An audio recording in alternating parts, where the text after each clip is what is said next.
बंगलौर में आरएसएस की दो मुस्लिम तंजीमों के सरबराहान ने प्रेस कॉन्फ्रेंस करके दावा किया है कि दफा 370 की मनसूखी से मुसलमान बहुत खुश हैं। बंगलौर में कश्मीरी हिंदू कल्चरल सेंटर और मुस्लिम राष्ट्रीय मंच की समाजी तंजीमों के सरबराहान ने बीजेपी हुकूमत की जानिब से जम्मू कश्मीर को खुसूसी दर्जा फराहम करने वाली दफा 370 को मनसूख किए जाने पर खुशी का इजहार किया।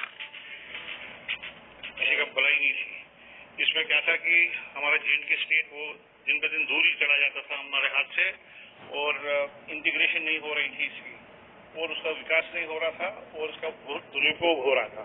धारा 370 हमारे इंडिया के लिए, हमारी कंट्री के लिए, हमारे मुल्क के लिए एक अच्छी बात है। मुस्लिम राष्ट्रीय मंच के कौमी रहनुमा शिराज कुरैशी ने कहा, कश्मीरी समाज के लिए वास्तव में ये एक बुरी बात थी कि ऊपर जो कश्मीरी पंडित थे उनके ऊपर अत्याचार हुआ था, और हम अब चाहते हैं कि हमारे सारे कश्मीरी भाई, कश्मीरी पंडित भाई कश्मीर में जाएं, वहां पे बसें और अपने घरों में, और आज के बाद कश्मीर पूर्ण रूप से भारत का अंग तो हो ही गया है, और हम सभी कश्मीरियों का स्वागत करते हैं, क्योंकि कश्मीर हमारा, कश्मीरी भी हमारा, ये हमारा नारा है।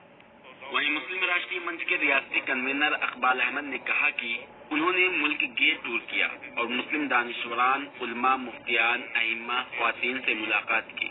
सब लोग आर्टिकल 370 की मनसूखी से खुश हैं और उन्होंने इन सारे मामले को कलमबंद करके एक व्हाइट पेपर मुरतब किया है। पृथ्वी भारत के लिए बंगलौर से रफीक मुल्ला की रिपोर्ट।